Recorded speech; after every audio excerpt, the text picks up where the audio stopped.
Good morning students. आज हम कक्षा 12 साइंस हिंदी मीडियम यशोधरा की व्यथा जो आपका पाठ है वो पढ़ेंगे। कवि है इसमें मैथिली शरण गुप्त। अब मैथिली शरण गुप्त जी का जो कवि परिचय है उसके बारे में आपको मैं थोड़ी सी जानकारी दे देती हूँ।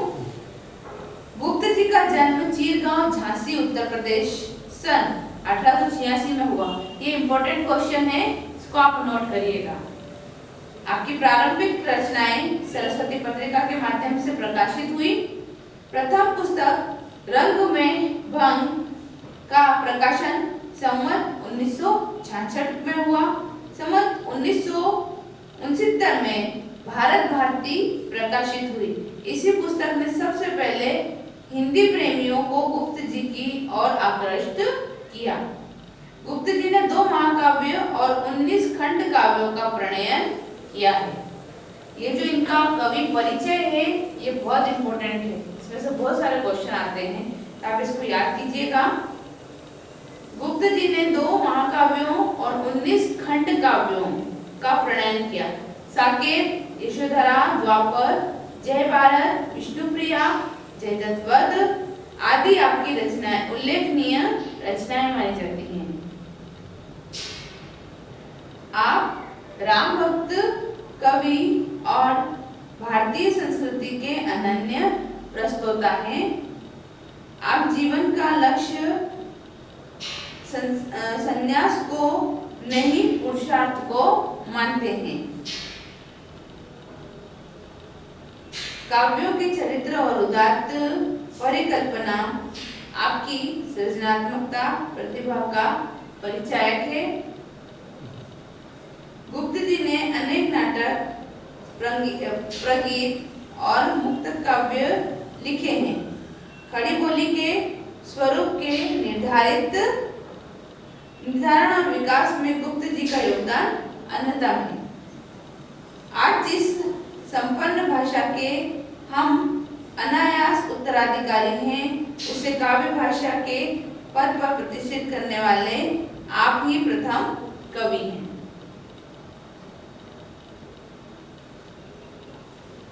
वैविध्य की दृष्टि से भी आपने जितने प्रकार से छोटे या बड़े छंदों का प्रयोग किया है,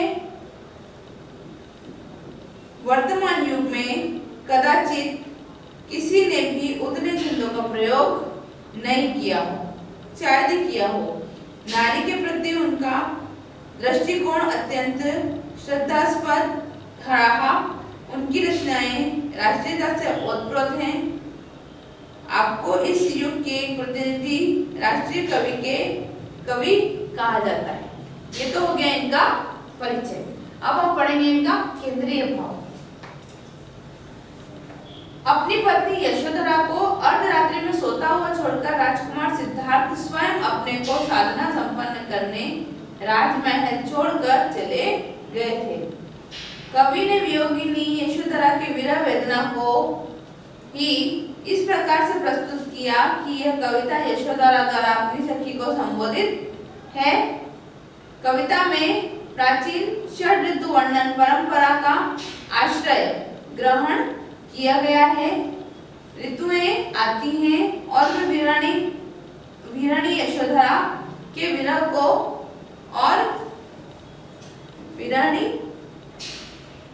यशोधरा की विरह को इस कविता में प्रस्तुत किया गया है। यह कविता यशोधरा अपनी सखी को संबोधित करते हुए कह रही है। कविता में यशोधरा द्वारा अपनी सखी को संबोधित है। कविता में प्राचीन षड ऋतु वर्णन परंपरा का आश्रय ग्रहण किया गया है। ऋतु आती हैं और वीरानी यशोधरा के विरह को अपने विभिन्न उद्दीपनों के माध्यम से जोड़ा गया है, मतलब दिखाया गया है। इसमें बताया है हमें यशोधरा के विरह को उद्दीपनों के माध्यम से बढ़ाया है। यशोधरा के विरह और सिद्धार्थ की तप की साधना ही ग्रीष्म की तपन वर्षा मानो सिद्धार्थ के रूप में करुणा की प्रतीक है। शरद सिद्धार्थ और शांति को शोभा को प्रदर्शित करते हुए यशोधरा के विरह को बढ़ाती है। शरीर शिशिर की ठंडी श्वासें प्रिय का शीतल स्पर्श ही है। इस प्रकार कवि ने हेमंत और वसंत ऋतु में भी यशोधरा के विरह भाव को स्पष्ट किया है। इस कविता में ऋतुएं ही विरहणी यशोधरा को विरह विचलित नहीं करती, बल्कि ऋतुएं भी यशोधरा के विरह से पीड़ित होकर अपनी भाव दशा को ही बदल रही है। कविता में मानवीयकरण का सौंदर्य बिखरा पड़ा है। अब शुरू करते हैं हम पद्य। सखी बसंत वे कहाँ गए हैं, मैं उष्मा सी यहाँ रही, मैंने ही कहा सहा, सभी से मेरी बाधा व्यथा नहीं। व्यथा सही। सखी बसंत से कहाँ गए हैं, कि एक सखी दूसरी सखी से कह रही है कि वो वसंत से कहाँ चले गए। मैं उष्मा सी रही मैं उष्मा से, उष्मा की तरह, सूर्य के प्रकाश की तरह यहाँ रही, मैंने ही क्या सहा, सभी ने मेरी बाधा व्यथा सही। सिर्फ मैंने अकेली ने इस कष्ट को सहन नहीं किया है, सभी ने मेरे साथ में इस कष्ट को सहन किया है। तब मेरे मोहन का उद्दल धूल उड़ाता आया, हाय विभूति रमाने का मैंने योग न पाया, सुकंठा पसीना छूटा मृत तृष्णा की माया, तुलसी दृष्टि अंधेरा दिखा टूट गई वह छाया। मेरे तप का मोहन का उद्धत धूल उड़ाता जाता। मेरा जो तप है वो ऐसा है कि जैसे कोई धूल उड़ा रहा हो। हाय विभूति रमाने को मैंने योग न पाया। विभूति रमाने को यानी जो यहीं का यहीं रहता, वो मेरे पास नहीं है। सूखा कंठ पसीना छूटा मृग तृष्णा की छाया, और मुझ में ऐसी मृग जैसी तृष्णा थी और कंठ सूख रहा है और पसीना छूट रहा है। झुलसी दृष्टि अंधेरा देखा टूट गई वह छाया।